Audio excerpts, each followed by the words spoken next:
Hey, it's Missy, author of Waiting for the Reply blog post. I had a request this week from a client who asked if I would consider recording a couple of the blogs that I've written so that she could listen to them while she's driving or falling to sleep instead of reading them. So I'm going to give it a shot today. We'll see how it goes. I'm going to start with just today a blog I wrote a few months ago called The Lens Through Which We See the World. Let me know what you think, and I'll see if I will continue reading some of these in the future. It's about, I think, a 4-minute or so post, so I hope you enjoy it. Here we go. It's called The Lens Through Which We See the World. About 15 years ago, when my grandma was still alive, we sat together on the front deck of my parents' beach house. The sunlight reflected on her glasses in such a way that I could see a rather thick layer of grime and sea spray coating each of the lenses. I asked my grandma if she'd like me to clean her glasses for her. She assured me that they were already clean and that she could see perfectly well. Still, I persuaded her to let me give them a good wiping down. When she put her glasses back on, her entire face lit up. She smiled, eyebrows lifted, and looked around with fresh eyes. Colors were more vibrant, shapes had cleaner edges, and as she put it, she felt lighter. Just like my grandma, we tend to move through our days convinced that we are seeing clearly, that the way we perceive an event or circumstance is the truth. We innocently believe that we are witnessing life as it truly is, rather than how it appears through a lifetime of filters. The moment we're born, the lenses through which we see the world are already accumulating filters. We don't choose the filters, of course. There is not a baby out there who chooses the conditioning or learning that happens in his or her little baby environment. Babies don't choose parents who yell over parents who cuddle. Toddlers in preschool do not choose thriving classrooms over dysfunctional ones. Older children don't choose whether they have a dad who plays ball with them over a distracted or depressed mom. Conditioning happens. Learning happens. Layers of filters are added as the years and decades pass. By the time that baby is a young adult, the lens through which he or she sees the world is clouded at best.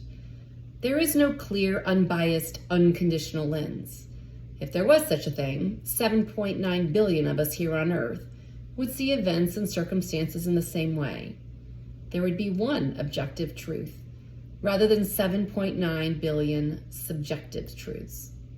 So why does this matter? It matters because when we get caught up in the thoughts and beliefs that look like the truth, we tend to suffer. And by suffer, I mean we find ourselves judging people and circumstances. We feel a sense of lack. We feel uneasy, but we can't quite figure out why. We feel chronic, low-level anger or shame or anxiety. We see others as villains while we feel victimized. We mentally rage against all of the injustices of the world. We silently rehearse our best comebacks and our "that'll show 'em" lines at 3 o'clock in the morning. We ruminate and we fantasize about worst-case scenarios. We find ourselves in the same unwanted situations over and over again. We say things like, "This is my truth," yet we have no idea that what we're identifying as our truth is actually hundreds of layers of unquestioned beliefs.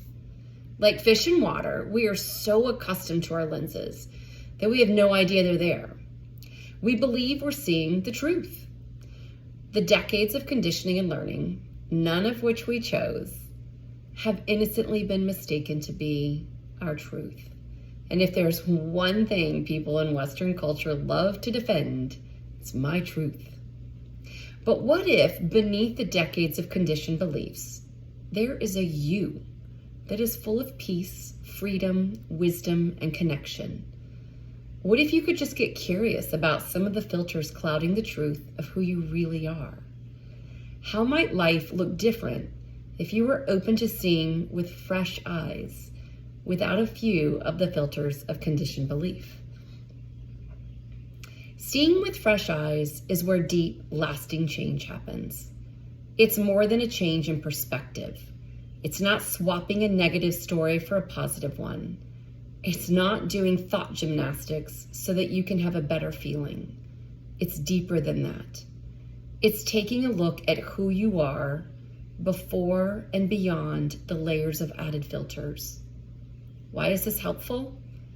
Because like my grandma, when your lenses are clear, colors are brighter, shapes have cleaner edges, opportunities open up that were never seen before.